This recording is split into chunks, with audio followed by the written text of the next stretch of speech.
اس وقت ہمارے ساتھ بات چیت کرنے کے لیے موجود ہیں مولانا ابو طالب رحمانی صاحب، جو کہ آل انڈیا مسلم پرسنل لا بورڈ کے سدسیہ ہیں۔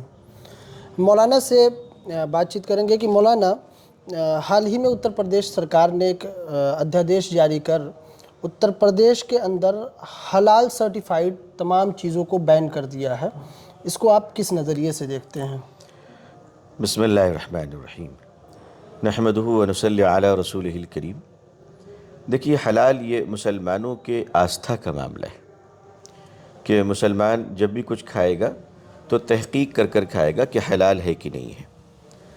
جیسے ہمارے ویجیٹیرین ریسٹورنٹ میں بھی اگر ہمارے جین بھائی چلے جاتے ہیں تو جین بھائی بھی ویجیٹیرین ہوتے ہیں، شاکاہاری ہوتے ہیں، مگر وہ یہ تحقیق کرتے ہیں کہ اس میں پیاز اور لہسن تو نہیں ہے۔ یہ ان کا ادھیکار ہے، یہ ان کے آستھا کی بات ہے اور ہم اس کا سمان کرتے ہیں۔ تو اسی طرح سے بہت ساری چیزیں ایسی ہوتی ہیں جو کھانے کی تو ہیں، سارے لوگ کھاتے ہیں، لیکن مسلمان جب کسی چیز کو کھاتا ہے تو اس کا یہ فرض ہے کہ وہ تحقیق کرے حلال ہے یا نہیں ہے۔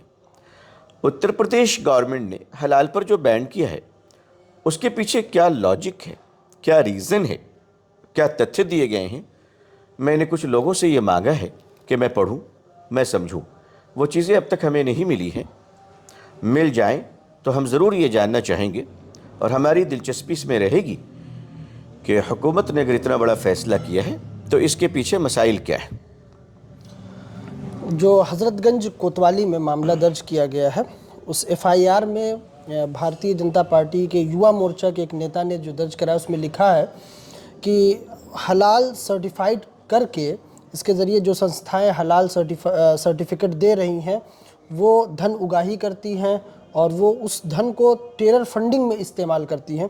ساتھ ہی انہوں نے یہ بھی آروپ لگایا ہے کہ جن چیزوں پر حلال سرٹیفکیٹ کی ضرورت نہیں ہے، جیسے کہ مہیلاؤں کے میک اپ یا پھر صابن اور تیل اور دوسری وہ چیزیں جو شاکاہاری ہیں مکمل طور پر، انہیں بھی حلال سرٹیفکیٹ دیا گیا ہے تاکہ دھن اگاہی کی جا سکے۔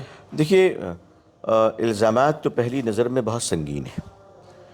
اگر ٹیرر فنڈنگ ہے تو ظاہر ہے کہ ہم کسی ایسی چیز کو برداشت نہیں کر سکتے جو ہمارے دیش کے ورد ہو، تو یہ تو سوچا بھی نہیں جا سکتا۔ لیکن اگر سنگین الزامات لگائے گئے ہیں تو سرکار اس کی انکوائری کروائے گی، اور بالکل کروائے گی۔ تو میرے خیال سے سارے فیصلے انکوائری کے بعد ہونے چاہیے تھے کہ سچائی کیا ہے۔ الزام لگانا تو کافی نہیں ہے، الزام کو پھر پروف کرنا ہے۔ اگر حلال سرٹیفکیٹ کے نام پر کسی قسم کے پروفیٹیبل انڈسٹری چل رہی ہے تو ظاہر ہے یہ ہمارے لیے بھی تشویش کی بات ہے کہ پیسے لے کر کسی کو حلال صنعت تو نہیں دی جا رہی ہے، کیونکہ ہمارے لیے یہ مسئلہ صرف حلال سرٹیفکیٹ کا نہیں بلکہ حلال کھانے کا ہے۔ بحیثیت مسلمان ہمارا یہ ایمان ہے کہ حلال کھانے کے بعد ہی ہماری نماز قبول ہوتی ہے، ہماری دعا قبول ہوتی ہے۔ رہی بات کہ میک اپ پر سرٹیفکیٹ حلال کی ہونا، شاکاہاری ویجیٹیرین پر حلال کی سرٹیفکیٹ ہونا بھی ضروری ہے۔ ہمارے کمپلین کرنے والے بھائی کو شاید اس کا اندازہ نہیں ہے، لیکن بہرحال یہ باتیں جب آگے بڑھیں گی، لیگل ڈسکشن ہوگی تو ہمارے لا کی ایکسپرٹیز اس کو ایکسپلین کریں گے۔ میں صرف ایک چھوٹی سی بات پوچھنا چاہتا ہوں، شراب شاکاہاری ہے کہ مانساہاری ہے؟ ویجیٹیرین ہے یا نان ویجیٹیرین ہے؟ شراب میں کوئی چربی نہیں ہوتی، شراب میں کوئی چکن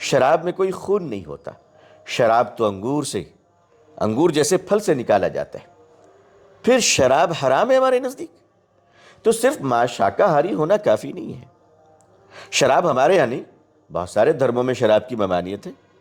خود ہمارے ہندو بھائیوں میں بہت سارے لوگ ہیں، کروڑوں، جو شراب کو چھوتے بھی نہیں ہیں، مدپان نہیں کرتے۔ ہمارے بہت سارے نیتا ہیں جو شراب کی گلاس کبھی نہیں پکڑے، اور اگر پکڑ بھی لیا تو اس میں پانی ہی ہوگا، میرا خیال ہے شراب نہیں رہی ہوگی۔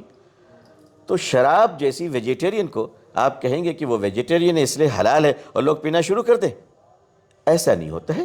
یہ دھرم کا وشے ہے، آستھا کا وشے ہے، اس کو پولیٹیکل ایشو نہیں بنانی چاہیے۔ اگر البتہ جو الزامات ہیں اس سے بہرحال اس کی انکوائری ہو اور وہ کورٹ میں آئیں گے تو ساری چیزیں صاف ہو جائیں گی۔ آزادی کے بعد سے کئی ایسی کمیٹیاں بنی جنہوں نے بتایا کہ مسلمان تعلیمی طور پر بہت پچھڑا ہوا ہے۔ مسلمانوں کی ایک بڑی تعداد ہے جو مدرسوں میں تعلیم کے لیے جاتی ہے۔ اسی سال کے شروع میں